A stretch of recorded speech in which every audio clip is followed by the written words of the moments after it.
बच्चू कडूंनी हाती घेतलं शिवसेनेचं धनुष्यबाण. उपमुख्यमंत्री एकनाथ शिंदेंच्या उपस्थितीमध्ये बच्चू कडूंचा शिवसेनेमध्ये पक्षप्रवेश.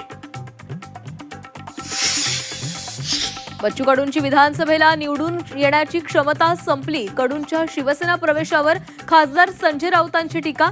तर दिव्याखालचा अंधार बघितला पाहिजे, सामंतांचं राऊतांना प्रत्युत्तर. राष्ट्रवादीकडून विधान परिषदेच्या एकमेव जागेसाठी झिशान सिद्दीकी यांचा उमेदवारी अर्ज दाखल.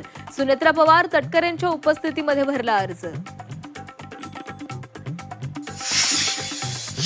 विधान परिषदेची उमेदवारी न मिळाल्यानं अमोल मिटकरी नाराज असल्याची चर्चा. लढाईचं हेच फळ मिळेल ही मानसिक तयारी 29 जानेवारीलाच केली होती.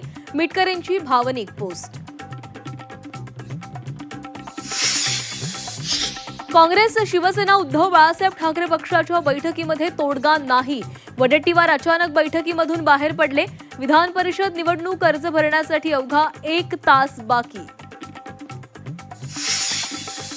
विधान परिषदेच्या 9 जागांसोबतच राज्यपाल नियुक्त 5 आमदारांचीही निवड होण्याची शक्यता.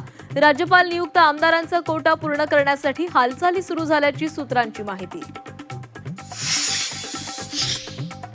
नागपुरात रेडिएशनची धमकी. संघ मुख्यालय परिसरामध्ये रेडिओ ऍक्टिव्ह पदार्थ टाकल्याचं निनावी पत्र. पत्रात संघाबाबत आक्षेपार्ह भाषेचाही वापर. नाशिक धर्मांतर आणि लैंगिक शोषण प्रकरण. आरोपींकडून मोबाईलसह लॅपटॉप, कम्प्युटर जप्त.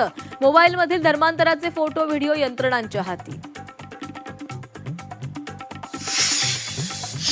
बंधू अशोक खराची पोलीस कोठडी कोर्टानं नाकारली. खरातला 13 दिवसांची न्यायालयीन कोठडी.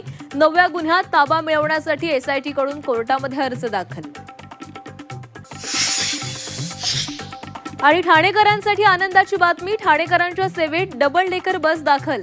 आनंदनगर डेपोमध्ये पहिली बस दाखल.